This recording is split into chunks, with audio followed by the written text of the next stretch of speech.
A Trip to Woodland, retold by Jane and Sarah Brierley. Illustrations by Tony Wolff.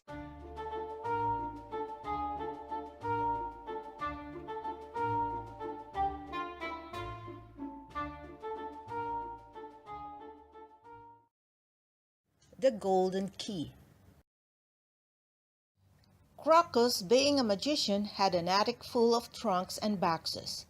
One day he set about sorting through the clutter.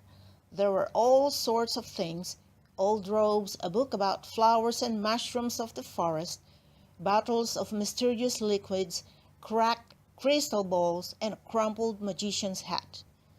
"What's in the trunk in the corner?" wondered Crocus.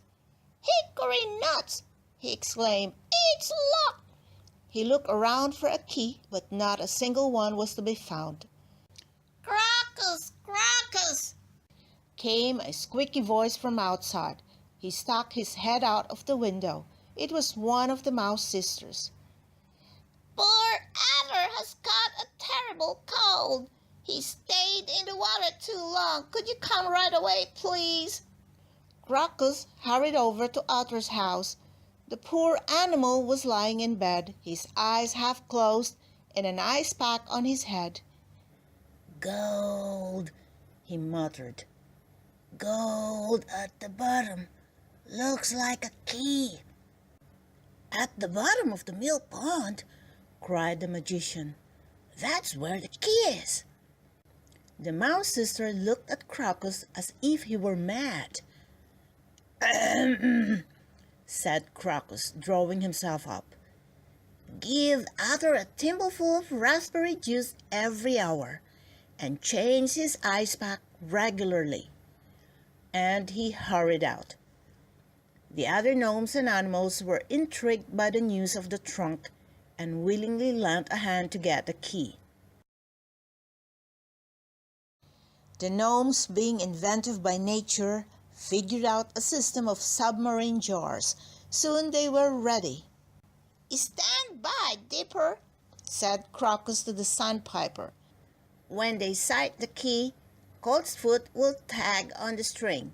You are to dive down and lift it onto the hook with your beak." Clover climbed into one of the jars with 2 frogs, while Coltsfoot climbed into the other with a lamp. Down and down they went.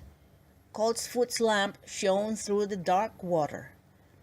"There it is!" shouted Clover to the frogs. "Stop here!" He turned and signaled to Coltsfoot, who pulled on the string. In a minute a hook came down through the water, followed by Dipper. The Sandpiper carefully lifted the golden key onto the hook. Coltsfoot yanked on his string, and up, up, up went the key. When everyone was safely back on shore, Crocus thanked his helpers. That night, alone in his attic, Crocus fitted the key into the lock. It turned! Slowly and somewhat fearfully he opened the trunk and peered inside. A book! An ancient book by the look of it. Hands trembling, he reached down and lifted it out. He turned the pages slowly, but he was so tired after the day's adventures that he decided to put it away safely on a shelf. "Some other day," he sighed, crawling into bed.